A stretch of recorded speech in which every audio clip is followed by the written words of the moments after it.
everybody! Today we are going to be reading Theology of a Snake by Sunny Clockworks.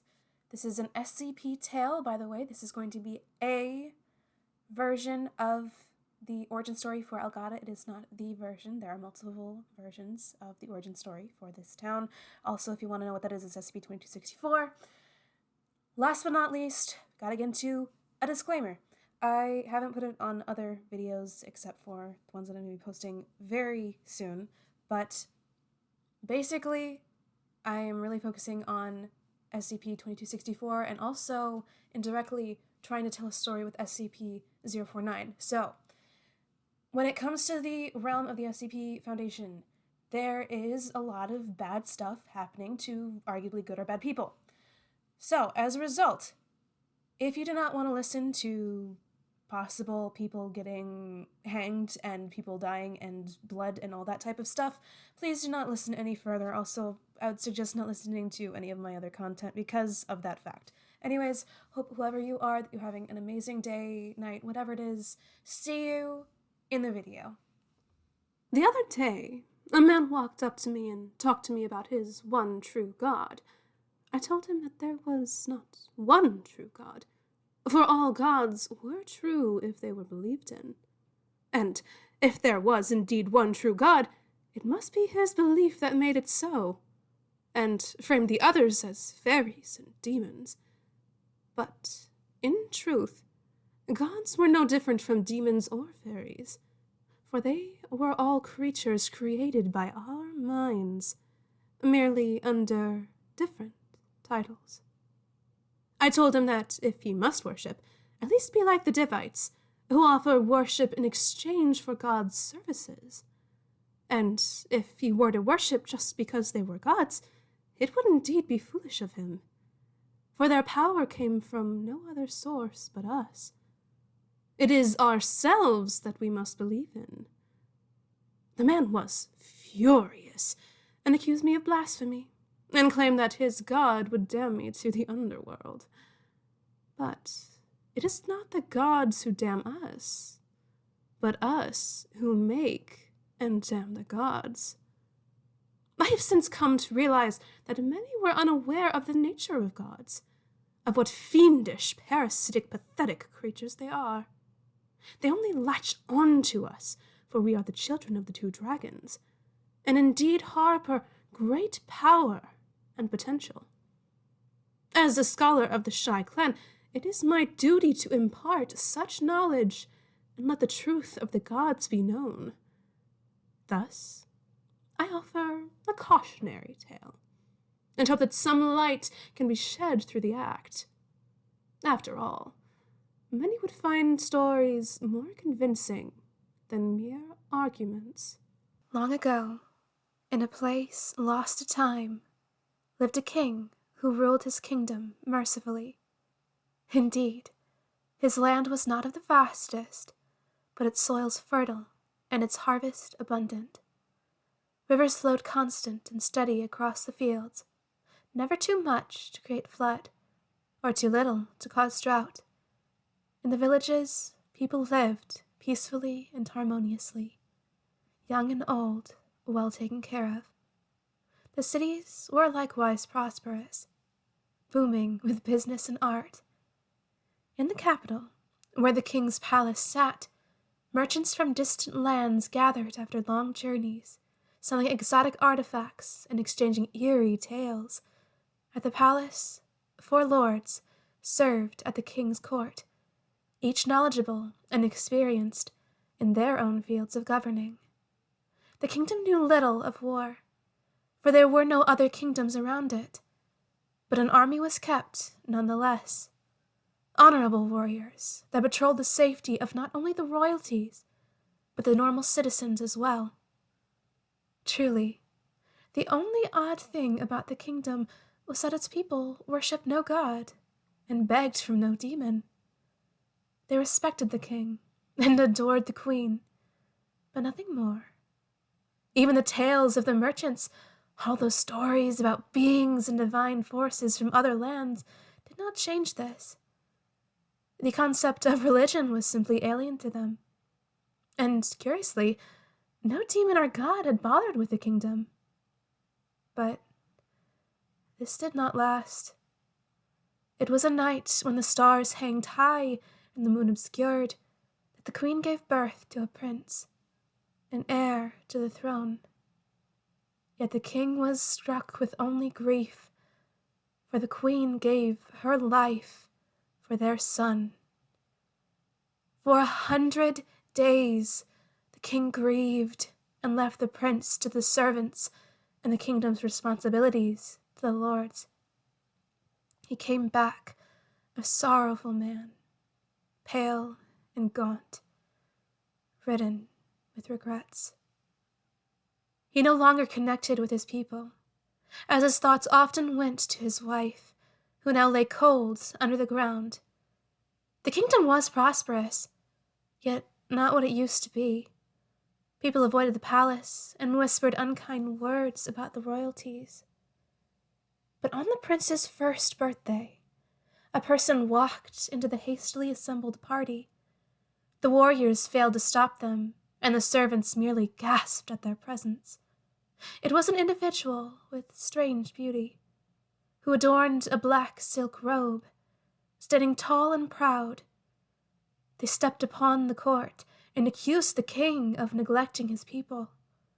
The 4 lords all came forth and argued, but each was defeated in their respective field.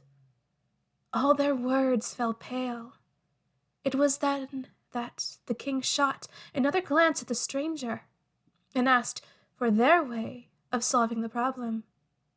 So the being went up to the king, but instead of offering suggestions to govern, they whispered into the king's ear that there may be ways to bring back the queen. In hushed tones, they explained that both gods and demons had powers of resurrection, but they were far from trustworthy and often took more than they would give. Instead, the king would become a god himself, for surely his judgment could be trusted. The king's eyes brightened. He stood up and announced that the individual was truly wise and outstanding, who had proved themselves better than even the 4 lords. He named the person the ambassador, who shall serve as a bridge between the court and the people. The party ended, and celebration for the prince was neglected over the news. That night, the king and the ambassador discussed and planned under the faint moonlight, until the stars hanged high and the moon was no more. And an ambassador to the people they indeed were. Every day the ambassador walked among the great fields or on the fine streets, spreading good words of the king, their voice charming, their manners perfect, and their smile wonderful. The words from their mouth were not only convincing, but alluring as well. Everywhere, people stopped to chat with them and listened to their stories. And every night, the ambassador returned to the palace and reported to the king what they had seen and heard. What the ambassador did was small at first, only attempts to rebuild the respect for the king, but as time went on, legends and epics were created, painting the king as a great hero. The once barren mountains of the kingdom's border had become an evil lair of monsters, which the king had led his brave army to destroy once and for all. The vast ocean was now a holy place of trial and judgment, where the king had dived and retrieved a heavenly crown and great treasures. And among the foreign merchants, virtuous saints now walked, who came with magical gifts to praise the king's rightful ruling. And miraculously, as the tales were told and believed, things changed accordingly. The king's gaunt shape was now healthy and muscular, his garments made of pelts of great, fearsome beasts, and his people cheered him endlessly as their heroic leader. And as he sat with the ambassador under moonless nights, listening to his own great deeds which he never accomplished, his sorrows were washed away, forgotten, replaced with joy and ambition. The palace constantly expanded and grew, reaching the clouds and shined with gold and ivory. Even the land seemed more and more magical by the day, with healing springs under the valleys and fantastical animals striding the forests. But that was only the first step. The ambassador no longer walked among the people to chat in small cottages and over campfires. Instead, the kingdom's people came to the ambassador willingly. They walked out of their homes and gathered first at squares, and then great halls, which soon became temples and churches. The tales of the ambassador spun grew from legends to myths, and finally, people believed them to be the truth. The king was first chosen by a god, then a demigod, and finally, a god himself. The prince was not left out of this, for he had the god's blood in him. Even the four lords were now known to hold great power. They were lesser gods themselves. Monuments and obelisks were erected on every street's center and even dotted the mountains and fields. Prayers were sung for the king and his court, which echoed through great chambers painted with amazing murals. Soon enough, there were festivals where people wore masks and cheered and celebrated the king's glory. From dusk till dawn, as the stars traveled the sky, and at the high palace in his luxurious throne, the king, too, celebrated with the prince and his lords. The ambassador stood by his side, long black robes reaching the marble floor, arrogant and beautiful as ever. At the bottom of the castles, the queen's body lay cold and forgotten in a tomb, sinking deeper into the soil. Indeed, the king was, at that point, already godlike. His favorite colors were announced. The entire kingdom was coated with them and nothing else. As the ambassador claimed, the king's eyes reached every bit of his land. The entire kingdom folded into one massive city. The sun was no more, for the king preferred starry nights. The city now floated in heavenly space, for a kingdom of a god should not stand on mortal soil. All jobs and professions were discarded, for an endless party was more pleasant. All must wear masks all the time, for the king hated to see faces any less gorgeous than the ambassador. Still, the kingdom prospered, as it was the king's wishes. Yet, he still was no god. There was one thin line he failed to cross. Even with all the faith in the beliefs of his people, he discussed with the ambassador again, this time for days on end, as there were no longer methods to determine the passage of time. With the sun and moon both gone, only the stars shone and blinked endlessly. And as the ambassadors stepped out of the palace, they ordered for sacrifices to be made. And as per the king's wishes, his people rejoiced and gladly obeyed. In the grand kingdom's grand city, only laughter was heard, and when the ambassador returned, their fine silk robe was tainted in red. Everyone had shed their blood, and the magical rivers of the city were no longer clean, but flowed with the life essence of the city's denizens. When the ambassador walked through the court, the four lords all came forth and donated their share. The king awaited them on his throne. The prince stood nearby. He had turned to be a fine young man who shared his mother's elegance and beauty, but a mask now covered his face, for he was no match for the ambassador. When the ambassador arrived and presented him a dagger, the king knew there was but one more sacrifice to be made. He got up and watched calmly as his prince's screams were cut short by the blade to his throat. A god need no heir, after all. And it was done. The king felt great power, greater than he ever had. And at that moment, he was indeed a god. The four lords applauded the king's ascension, and the people outside the palace who had newly bled for their king felt it as well. A great party was thrown, and revelry it was throughout the city. The king laughed as he watched this, as the ambassador stood by his side, and his cold wife's body sank deeper. After all, what was a mortal life to a living god? As the prince bled out, the ambassador whispered sweetly into the king's ears. They led the king upwards, climbing to parts of the palace even he didn't know existed. They spiraled up a tower, and the king could hear his people, his followers cheering, getting louder and louder. But when he arrived at the top, and as the black stars shone upon him, he was greeted with a lasso. The king turned to the ambassador in confusion, but they only smiled and replied, this was the final step. After all, what god would dwell in a mortal body of weakness? A final sacrifice, so that a god can be made.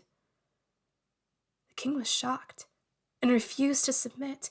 However, the ambassador, striding tall and proud, grabbed the king and dragged him towards his death. The king found all his divine power somehow useless against them. Even his strength he had earned in his heroic tales was ineffective. He struggled, but the ambassador's grip was tight, and he found himself as helpless and as weak as the man he started out with. He yelled and pledged to his people, but the only response was cheers and laughter, as if he was on stage and the people were mere audience. No one was there to help him, and indeed no one would, for his end was told in every tale the ambassador spread, secret only to the king. Even the prince had heard it, only that he thought he would inherit the throne after his father's demise. And over the years, the people believed in it. The people believed that this was how their king was to become a god. And it was made true. As his neck was strangled against the rope and his breath ran thin, he finally became what the ambassador had made him to be.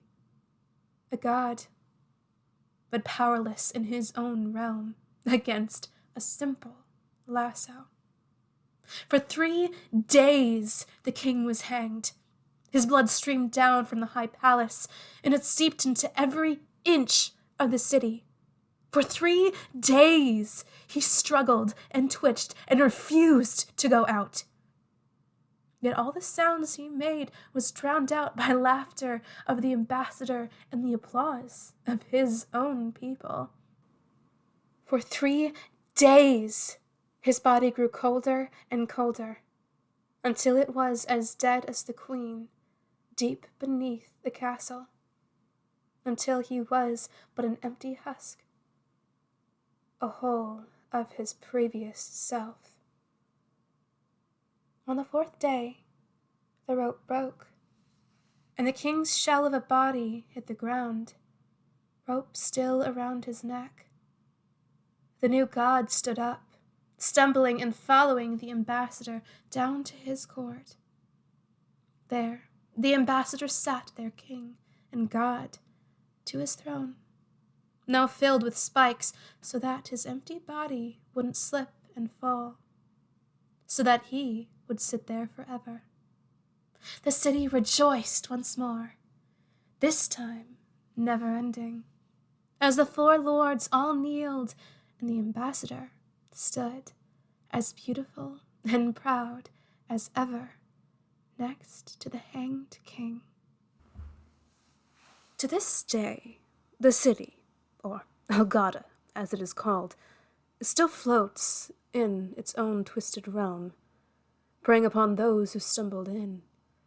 Thus, I urge my readers to be wary of gods and what they have to offer.